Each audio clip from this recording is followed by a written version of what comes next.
خداوند یسوع مسیح کے بابرکت پرفضل اور نجات بخش نام میں آپ سب کی سلامتی ہے۔ آج ہم یسوع مسیح کی تعلیمات کے سلسلے کے دوسرے سبق پر غور کریں گے اور مرکز رسول کی انجیل اس کے 10 باب پر غور کریں گے۔ ہم دیکھتے ہیں کہ یسوع مسیح نے اپنے شاگردوں کو تعلیم دی۔ پچھلے ہفتے ہم نے یہ سیکھا تھا۔ آج ہم اس کی تعلیم کے کچھ اور اہم پہلوؤں پر غور کرنے والے ہیں، اور وہ اہم ترین پہلو ہماری زندگی پر بھی اسی طرح لاگو ہوتے ہیں جس طرح یسوع مسیح کے شاگردوں پر لاگو ہوتے تھے۔ تو آئیے اس سے پہلے کہ ہم شروع کریں، ہم خداوند سے دعا کرتے ہیں، اس کے روح القدس کا نزول چاہتے ہیں تاکہ ہم ہر بات جو کی جائے وہ خداوند کے مرضی کے مطابق ہو۔ آئیے دعا کرتے ہیں۔ آسمان زمین کے خالق اور مالک، ہماری زندگیوں کے بانی، تیرا شکر، تیری حمد، تیری ستائش کرتے ہیں، اور خداوند تجھ سے درخواست کرتے ہیں کہ آج اس عبادت میں تو ہماری رہنمائی کرنا، بائبل کی تعلیمات کو سمجھنے میں تو ہمارا حامی اور مددگار ہونا۔ جو تعلیم خداوند یسوع مسیح نے اپنے شاگردوں کو دی وہ کس طرح آج ہم پر لاگو ہوتی ہے، ہم خداوند اس کے بارے جاننا چاہتے ہیں۔ تو ہماری رہنمائی کرنا مانگتا ہوں تیرے پیارے بیٹے اپنے خداوند یسوع مسیح کے وسیلہ سے، آمین۔ ہر کوئی یسوع مسیح کی بادشاہت کے متعلق سوچ رہا تھا۔ اس سے شاگرد یہ چاہتے تھے کہ یسوع مسیح اپنی بادشاہت کے متعلق انہیں مزید آگاہ کرے۔ اس کے علاوہ وہ یہ چاہتے تھے کہ انہیں کوئی نہ کوئی اہم عہدہ اس کی بادشاہت میں ملے۔ ہر کسی کو فکر تھی، لیکن کیا وہ حقیقت میں سمجھ گئے کہ یسوع مسیح کی بادشاہی کیا ہے؟ شاید ہم بھی سمجھنا چاہتے ہیں، ہم بھی چاہتے ہیں کہ ہمیں پتہ چلے کہ یسوع مسیح کی بادشاہت کیا ہے، لیکن وہ نہیں سمجھ سکے۔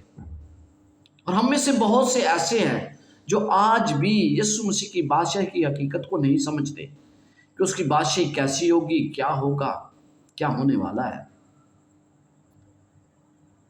وہ یہ سوچ رہے تھے کہ یسوع مسیح ہمیں رومی حکومت سے نجات دے گا۔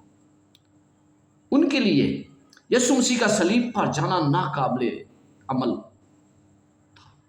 وہ سوچتے تھے کہ نہیں، ایک خالق کس طرح صلیب پر جا سکتا ہے؟ یسوع مسیح جس بادشاہی کو قائم کرنے والے تھے وہ بالکل اس سے مختلف تھی جو ان کی سوچ تھی۔ وہ بالکل فرق طریقے سے سوچتے تھے۔ تو آج ہم بائبل کے متعلق جب ہم ان اصولوں کو دیکھیں گے جو یسوع مسیح نے انہیں بیان کیے تو وہ ہمارے لیے بھی مشعل راہ ہے۔ جو وہ یروشلم کے قریب آیا، یسوع مسیح نے اپنے شاگردوں کو ہدایت کی کہ بادشاہت کے شہریوں کو کیسا رہنا چاہیے اور ان کی سوچ کیا ہونی چاہیے۔ انہیں بتا رہا تھا کہ آپ کا رد عمل کیا ہونا چاہیے، آپ کی سوچ کیا ہو، آپ کو کس طرح زندگی بسر کرنی ہے، اور وہ زندگی کے وہ اصول جو اس نے بتائے وہ آج مجھ پر اور آپ پر بھی لاگو ہوتے ہیں۔ اس نے اپنے شاگردوں کو یہ سکھانے پر توجہ مرکوز کی کہ کلیسیا کی رہنمائی کیسے کی جائے۔ اگر ہم اس کی باتوں پر غور کریں تو ہمیں بھی پتہ چلے گا کہ آج ہمیں اپنی اس کلیسیا کی کس طرح رہنمائی کرنی ہے جس کی پاسبانی، جس کی گلابانی ہمارے سپرد کی گئی ہے، کیونکہ خداوند اس کلیسیا کا ایک دن آپ سے اور مجھ سے حساب لے گا جو اس نے ہمارے سپرد کی گئی ہے۔ اور یسوع مسیح نے بتا رہا تھا کہ یہ کلیسیا بہت جلد قائم ہونے والی ہے، اور اس کی کلیسیا کے اصول کیا ہے؟ خدمت، رواداری اور محبت۔ یہ تین اصول ہے، یعنی دوسروں کی خدمت یسوع مسیح کے نمونے کے مطابق، جس طرح اس نے نمونہ ہمارے سامنے پیش کیا ہمیں بھی اسی طرح اس کی خدمت کرنی ہے۔ رواداری، ایک دوسرے کو برداشت کرنا، خدا کے شہر کے باسیوں کے ذہنوں میں، ان کے عمل میں صبر ہونا چاہیے، دوسروں کو برداشت کرنا، اور پھر دوسروں سے محبت کرنا۔ جب سب سے پہلے اس نے شادی کے متعلق بھی یہاں پر مرکز 10 باب میں اس نے بات کی ہے शादी के मतलब। आइए मरकस रसूल की अंजील उसका 10 बाब और उसकी पहली 12 आयत पढ़ते हैं। यहाँ पर लिखा है, फिर वो वहां से उठकर यहूदिया की सरहदों में और यरदन के पार आया और भीड़ के पास फिर जमा हो गई और वो अपने दस्तूर के मुआफिक फिर उनको तालीम देने लगा। यानी आप देखते हैं कि वो अपने दस्तूर के मुताबिक फिर उन्हें तालीम देने लगा। जरूरी था कि उन्हें तालीम दी जाए, और यानी यीशु मसीह का ये दस्तूर था। और फरीसियों ने पास आकर उसे आजमाने के लिए उससे पूछा, क्या ये रवा है कि मर्द अपनी बीवी को छोड़ दे? ये आज भी बहुत से लोगों का सवाल है कि क्या अपनी बीवी को छोड़ा जा सकता है। और आज अगर आप देखें तो तलाक की शरह खुदा के लोगों में भी बढ़ रही है। उसने उनसे जवाब में कहा कि मूसा ने तुमको क्या हुक्म दिया है? उन्होंने कहा, मूसा ने तो इजाज़त दी है कि तलाक नामा लेकर छोड़ दे। मगर यीशु ने उनसे कहा कि उसने तुम्हारी सख्त दिली के सबब से तुम्हारे लिए ये हुक्म लिखा था, लेकिन खलकत के शुरू से उसने उन्हें मर्द और औरत बनाया। इसलिए मर्द अपने बाप से और अपनी माँ से जुदा होकर अपनी बीवी के साथ रहेगा और वो उसकी बीवी दोनों एक जिस्म होंगे। बस वो दो नहीं बल्कि एक जिस्म है। इसलिए जिसे खुदा ने जोड़ा है उसे आदमी जुदा ना करे। यीशु मसीह ने उन पर वाज़िया कर दिया कि ये असूल तलाक का तुम्हें तुम्हारी सख्त दिली की वजह से मिला था, शुरू से नहीं था। शुरू से खुदा ने एक मर्द और एक औरत को पैदा किया है। खुदा उस वक्त चूंकि दुनिया को इंसानों से भरना था, खुदा ज्यादा बीवियां भी पैदा कर सकता था या ज्यादा मर्द भी पैदा कर सकता था, लेकिन खुदा ने ऐसा नहीं किया। खुदा ने एक चूल्हा बनाया। और आज वो मेरे भाई बहनें जो ये सोचते हैं कि एक छोड़कर दूसरी से शादी की जा सकती है, वो बाइबल की तालीमात के बरअक्स है। इसलिए जिसे खुदा ने जोड़ा उसे आदमी जुदा ना करे। क्या आपकी शादी खुदा की मर्जी के मुताबिक हुई है? बहुत दफा कहा जाता है कि भाई जोड़े तो आसमानों पर बनते हैं। तो जीजो, अगर आसमानों पर बनते हैं तो वे जमीन पर जलील ना हो। आपने देखा है तलाक, आपने देखा है लड़ाई झगड़े, आप देखते हैं कि मार कटाई घरों में कितनी होती है। तो इससे क्या आपको पता चलता है? क्या खुदा ने इन दोनों की जिंदगी ऐसी लिखी थी? बहुत दफा हम खुद फैसले करते हैं और फिर हम कहते हैं कि ये खुदा की मर्जी थी। यीशु मसीह ने ये तालीम क्यों दी? फरीसियों ने यीशु से पूछा कि शोहर के लिए बीवी को तलाक देना जायज है। उन्होंने उसे आजमाने के लिए उसके लिए फंदा तैयार किया था, क्योंकि उस वक्त हेरोदेस ने अपने भाई की बीवी से शादी कर ली और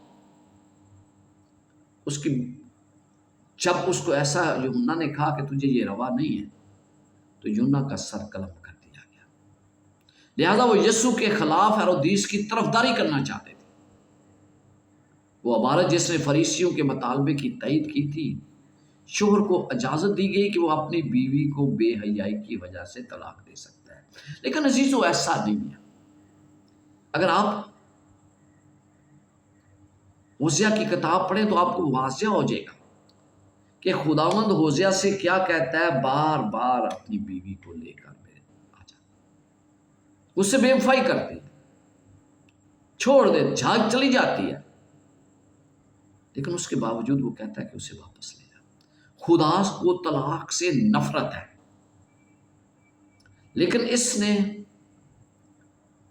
उनकी सख्त दिली की वजह से उन्हें हुक्म दिया था। यह घनौना अमल है, घनौना अमल। तलाक एक घनौना अमल है। यहूदियों के बहुत से लीडर साहबान थे, उन्होंने कहा कि आप किसी भी वजह से, हलालील रबी एक था जिसने ये कहा कि आप किसी भी वजह से अपनी बीवी को तलाक दे सकते हैं, और ये उसने अपने तौर पर इसे ये ऐसा करने के लिए कहा। फिर हम देखते हैं کہ ابتدا سے خدا نے مرد کو ایک عورت کے لیے اٹوٹ بندھن میں متحد ہونے کے لیے پیدا کیا ہے، صرف جسے زنا ہی توڑ سکتا ہے۔ لیکن میں یہ کہتا ہوں کہ آپ اس وجہ سے بھی اپنے ساتھی کو ترک نہ کریں۔ معاف کرنا، رواداری، خدمت اور ایک دوسرے سے محبت یہ نہیں ہے کہ اگر کوئی غلطی کرتا ہے تو اس کو چھوڑ دیا جائے، ہر کسی نے۔ بائبل مقدس میں کیا لکھا ہے؟ اور گھر میں شاگردوں نے اس سے اس کی بابت پھر پوچھا۔ اس نے اسے کہا، جو کوئی اپنی بیوی کو چھوڑ دے اور دوسری سے بیاہ کرے وہ اس پہلی کے برخلاف زنا کرتا ہے۔ اگر آپ نے ایک کو چھوڑ دیا، دوسری سے شادی کر لی، تو آپ زنا کے مرتکب ہیں۔ اور جو چھوڑی ہوئی سے نکاح کرتا ہے وہ بھی زنا کرتا ہے۔ یہ بائبل بڑا واضح ہے، بائبل کی تعلیم میرے لیے بڑی واضح ہو گئی ہے۔ اور اگر عورت اپنے شوہر کو چھوڑ دے اور دوسرے سے بیاہ کرے تو زنا کرتی ہے۔ اس سے بڑھ کر اور واضح کیا مجھے تعلیم دی جائے؟ اس سے بڑھ کر واضح کوئی چیز نہیں ہے کہ ہم اس بات کو اچھی طرح سمجھیں کہ شادی کے متعلق خدا نے کیا ہدایات دی ہے۔ پھر ہم پڑھتے ہیں خدا نے بچوں کے متعلق بھی ہدایات دی ہیں۔ 13 سے 16 آیات میں کیا لکھا ہے؟ پھر لوگ بچوں کو اس کے پاس لانے لگے تاکہ وہ ان کو چھوئے، مگر شاگردوں نے ان کو جھڑکا۔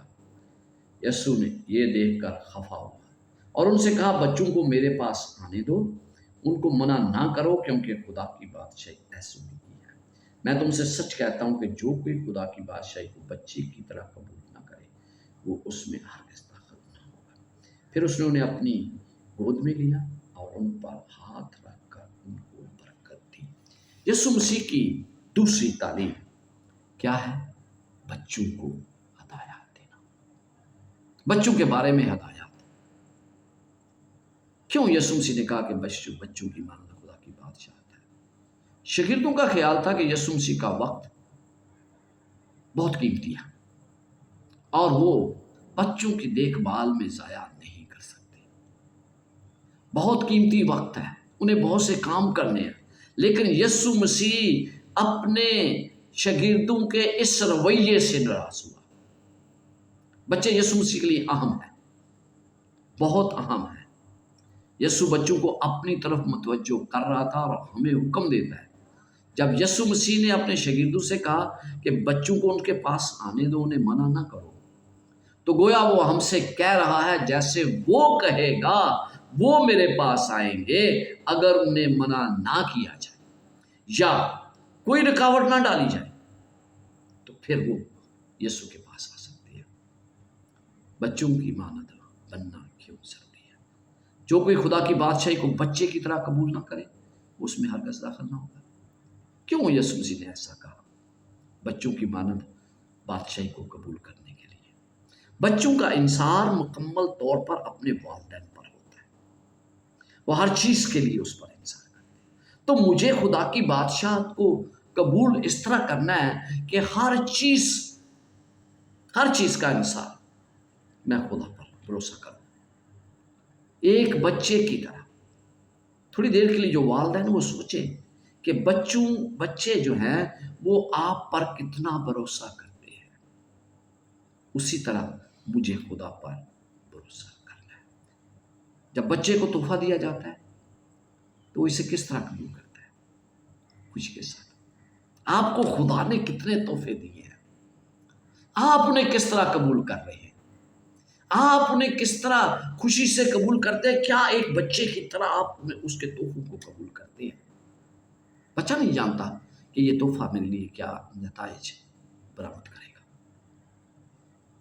یہاں یہ سوال نہیں کیا گیا کہ آیا بچے اس کے مستحق ہیں کہ نہیں ہیں، یہ نہیں ہے سوال۔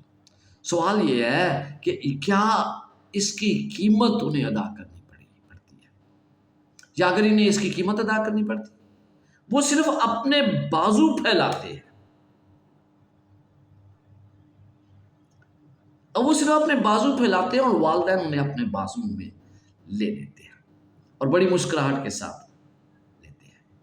इस तरह हमें खुदा की बादशाही के अजीम तोहफे को कबूल करना है, बिल्कुल उसी तरह जिस तरह एक बच्चा जो है वो किसी भी तोहफे को कबूल कर लेता है।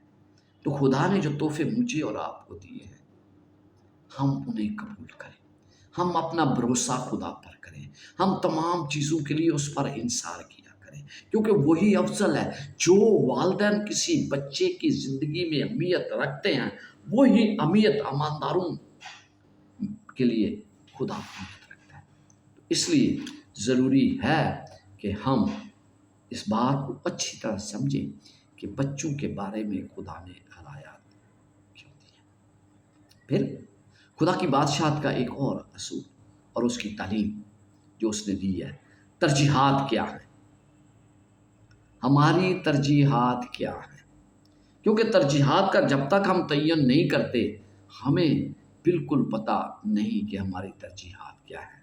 ये मरकज़ 10 बाब उसकी 17 से 31 आयत में पाया जाता है कि बच्चों के बारे में हदायत के बाद ही ये चैप्टर शुरू होता है।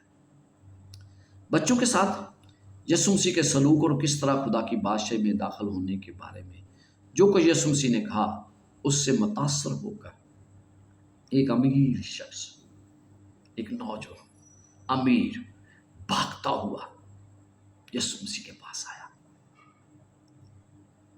वो इसके लिए अपनी ज़िंदगी को हासिल करने के हसूल के लिए मज़ीद हदायत चाहता था। बहुत सी चीज़ें ऐसी हैं जिसका उसे वाज़िया इल्म नहीं था। ये नौजवान था, ये भागता हुआ जोश से भरा हुआ यीशु मसीह के पास आया। यीशु मसीह इस नौजवान से मोहब्बत रखता था और जो खुलूस से दिल से यकीन रखता था कि वो तमाम अहकाम की तामील कर रहा है। यानी कि वो ऐसे कह रहा था, वो तमाम अहकामात की तामील कर रहा था। उसने उसकी हौसला अफजाई की कि सबसे पहले अपने आप को बचाए। आइए मरकज़ 10 बाब और उसकी 17 आयत से मैं पढ़ता हूँ। लिखा है, और जब वो बाहर निकलकर राह में जा रहा था तो एक शख्स दौड़ता हुआ उसके पास आया और घुटने टेक कर उससे पूछने लगा कि ऐ नेक उस्ताद, मैं क्या करूं कि हमेशा की जिंदगी का वारिस हूं। क्या ये आपका सवाल नहीं है? क्या ये मेरा सवाल नहीं है? सवाल बिल्कुल वाज़िया था कि मैं क्या करूं कि हमेशा की जिंदगी का वारिस बनूं। तो यीशु मसीह ने उससे कहा, यीशु ने उससे कहा, तू मुझे क्यों नेक कहता है? कोई नेक नहीं मगर एक यानी खुदा। तू हुक्म को तो जानता है, खून ना कर, ज़िना ना कर, चोरी ना कर, झूठी गवाही ना दे, फिर फरेब देकर नुकसान ना कर, अपने बाप की और माँ की इज्जत कर। उसने उनसे कहा, ऐ उस्ताद, मैंने लड़कपन से इन पर अमल किया। उसने कहा, मैंने तमाम हुक्म पर अमल किया। और ये उसका खुलूस से दिल से कह रहा था वो, और यीशु मसीह को भी पता था कि वो करता है। फिर उसने यीशु मसीह ने उसकी हौसला अफजाई की कि पहले तुझे जिंदगी हासिल करनी है। उसने उसे कहा, ऐ उस्ताद, मैंने लड़कपन से। यीशु ने उस पर नज़र की और उस पर प्यार आया। खुदा उससे मोहब्बत रखता था और उससे कहा, एक बात की तुझ में कमी है, जा जो कुछ तेरा है बेच कर गरीबों को दे दे, तुझे आसमान पर खजाना मिलेगा और आकर मेरे पीछे हो ले। इस बात से उसके चेहरे पर उदासी छा गई और वो गमगीन होकर चला गया, क्योंकि बड़ा मालदार था। देखें, खुदा की खातिर दुनियावी माल को ज्यादा प्यार करना, तरजीहात क्या है? यीशु ने उस पर नजर की, उसे उस पर प्यार आया और उसने कहा, एक बात की तुझ में कमी है, जा जो कुछ तेरे पास है वो गरीबों को दे दे, तुझे आसमान पर खजाना मिलेगा। आज हम दुनियावी तौर पर, इक्तिसादी तौर पर दुनिया की चीजों के लालच में खुदा की बादशाह को फरामोश कर रहे हैं। मटीरियलिज्म, चीजों को इकट्ठा करना, ये है जो आज हमारा रवैया है। क्या हमारी तरजीहात खुदा की बादशाहत है या दुनिया की ऐशो इशरत है? और यीशु मसीह ने उससे क्या, आसमान पर खजाना मिलेगा, तो वो आसमान पर खजाना नहीं चाहता था, क्यों वो छोड़कर चला गया? वो इसलिए कि उसने सोचा कि यीशु मसीह उससे कहीं ज्यादा कीमत अदा करनी पड़ रही है उसे। खुदा की बादशाहत की ये कीमत वो अदा नहीं कर सकता। तो खुदा की बादशाहत की कीमत क्या है जो मुझे और आपको अदा करनी चाहिए? वो ये है कि हम खलूस नीयत से जो कुछ हमारे पास है उसमें गरीबों का भी हिस्सा है। उसने अपनी दौलत को देवता बना लिया था और हम में से भी बहुत हैं जिन्होंने उसको देवता बनाया हुआ है। इस खुदा को तर्क करने की जरूरत थी। जो देवता उसने बनाया था वो उसका खुदा बन चुका था और उसको तर्क करने की जरूरत थी और मुकम्मल तौर पर यीशु की पैरवी करनी थी। क्या मेरी जिंदगी में दौलत कहीं देवता तो नहीं बन गई? क्या मैं दौलत को खुदा से ज्यादा प्यार करने नहीं लगा? क्या दौलत मेरे लिए ज्यादा अहमियत रखती है? ये जरूरी है कि हम इसको समझें। यहां बात यह है कि खुदा की बादशाह किसी भी जमीनी बादशाह से बढ़कर है। इंसानी दिल में आला तरीन मकाम वो है जो खुदा की बादशाह है। लिहाजा यस्सु हमारी जिंदगियों पर खुदा की हाकमियत पर जोर देता है। आए अपनी तरजीहात के बारे में वासिया हो जाए कि हमारी तरजीहात क्या है। अगर हमारी तरजीहात खुदा है तो वो हमें हमेशा की जिंदगी देगा। और बाइबल मुकद्दस में मरकस 10 बाब 27 आयत में क्या लिखा है? ये आदमियों से तो नहीं हो सकता लेकिन खुदा से हो सकता है, क्योंकि खुदा से सब कुछ हो सकता है। मैं और आप अगर निजात हासिल करने की कोशिश करते हैं अपने तौर पर तो ये नामुमकिन है। यीशु मसीह ने फिर चारों तरफ नजर करके अपने शागिर्दों से कहा, दौलतमंद का खुदा की बादशाहत में दाखिल होना कि कैसा मुश्किल है।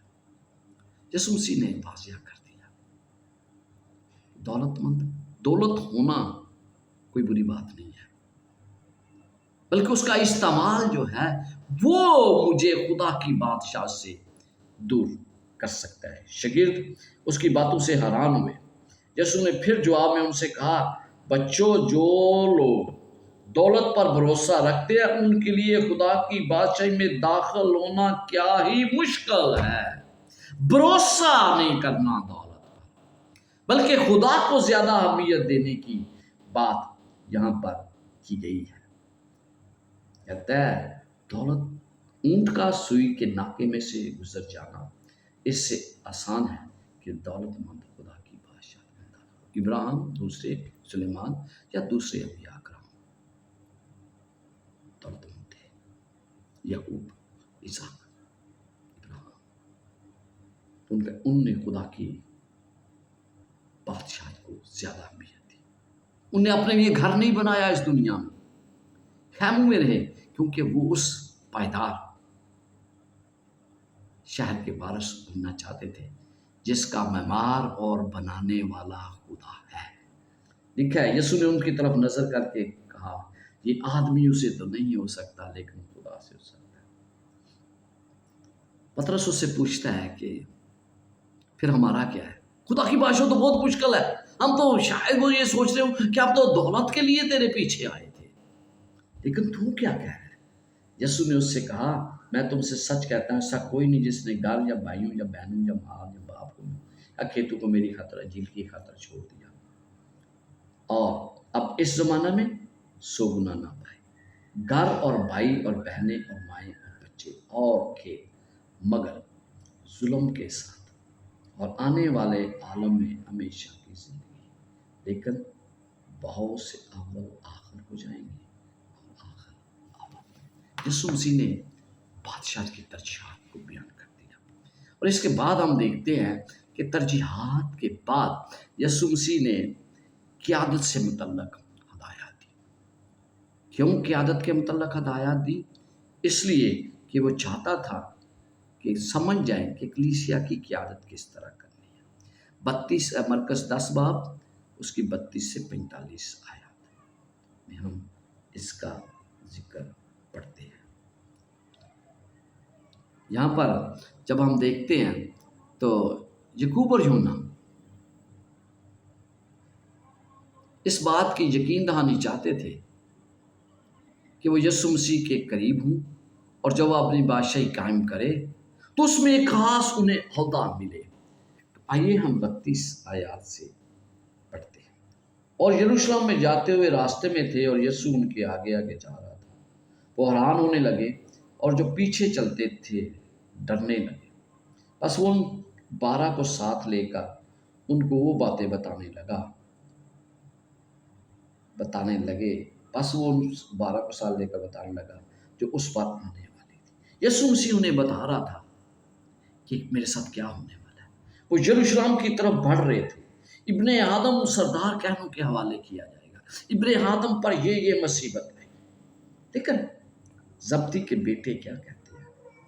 یعقوب اور یوحنا نے اس کے پاس آ کر اس سے کہا، اے استاد، ہم چاہتے ہیں کہ جس بات کی ہم تجھ سے درخواست کریں تو ہمارے لیے کریں۔ درخواست کیا ہے؟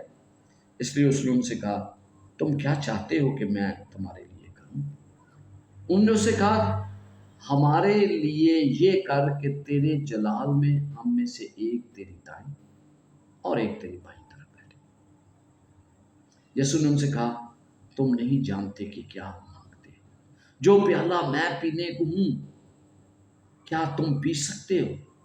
اور جو بپتسمہ میں لینے کو ہوں تم لے سکتے ہو؟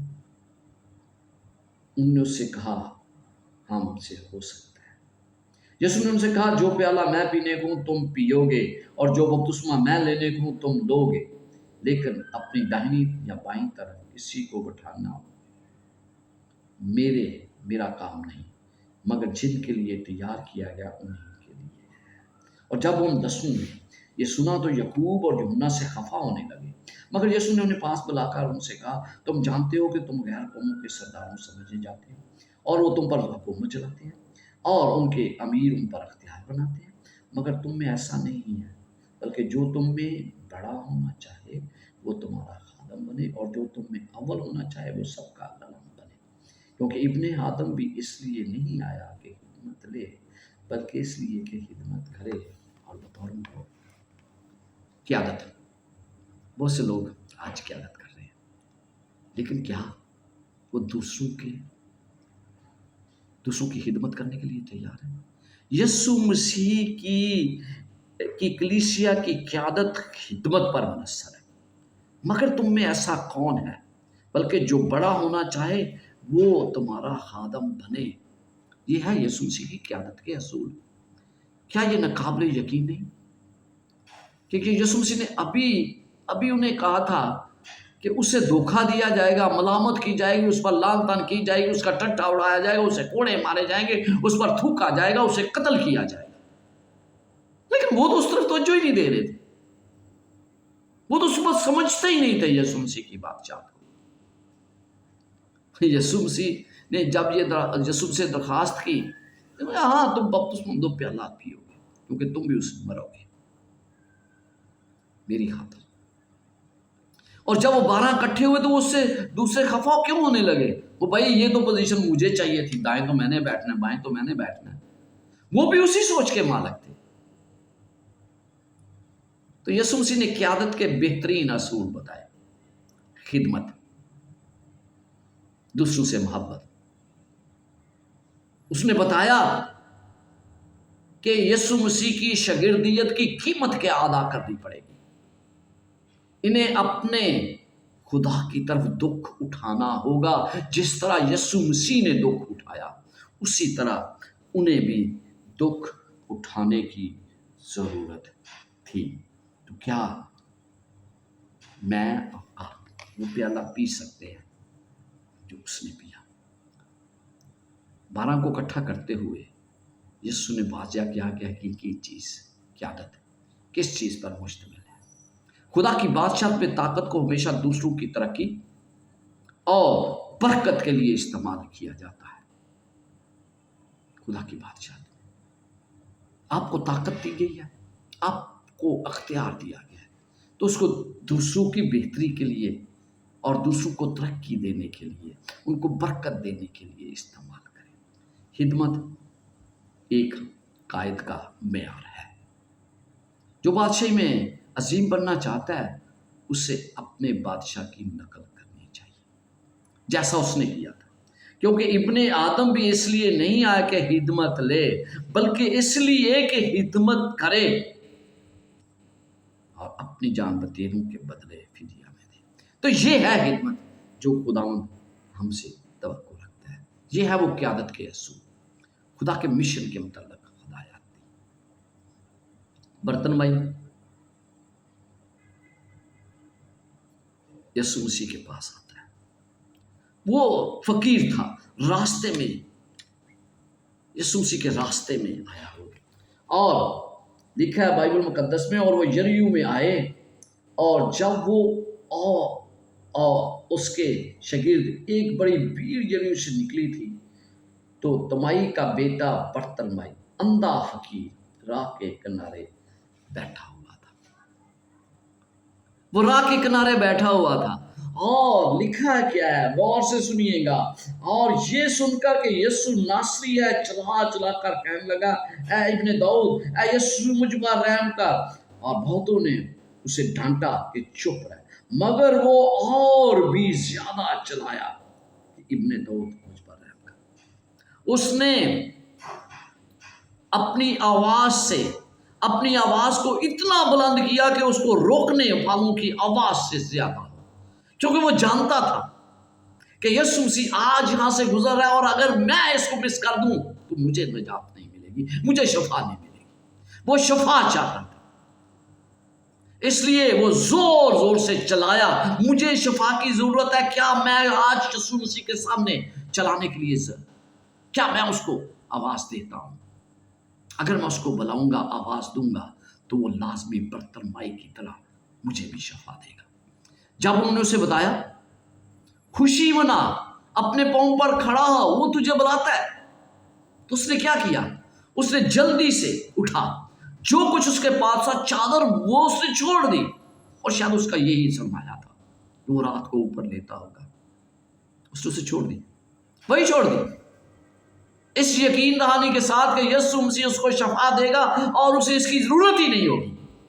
अजीजों, क्या मेरा इससे पहले कोई यीशु मसीह तक पहुंचे, वो ईमान ला चुका था, और यीशु मसीह उन लोगों को कभी रद्द नहीं करता जो उसके पास आते। बर्तनमाई को यीशु मसीह ने रद्द नहीं किया। एक बार शफा पाने के बाद वो यीशु के पीछे हो लिया।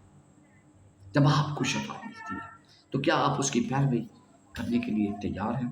ताहम वो शफा पाने से पहले ही यीशु मसीह पर ईमान ला चुका था। यीशु मसीह उसे मसीहा नजर आया, यानी इस्राएल का बादशाह। उस वक्त तक यीशु मसीह उन सब लोगों को बुलाहट दे चुका था। उसे मसीहा मानना चाहते थे या उसे बादशाह बनाना चाहते थे, का इरादा भी रखते थे, लेकिन उसने बर्तनमाई के साथ ऐसा नहीं किया। अब से यीशु मसीह ने उसे क्या कहा? उसकी बादशाह के बारे में बताई। अब से यीशु मसीह अपने आप को सरेआम मसीहा करार देने की इजाजत देता है। उसका वक्त आ गया है और उसका मिशन अपने इख्तिताम को पहुंचने वाला है। उसका मिशन क्या है? दुनिया को खुशखबरी देनी। और बर्तनमाई की तरह मैं और आप जब शफा पाते हैं तो हमें दूसरों को बताना है कि वो मसीहा है। अजीजों, ये कितना जरूरी है।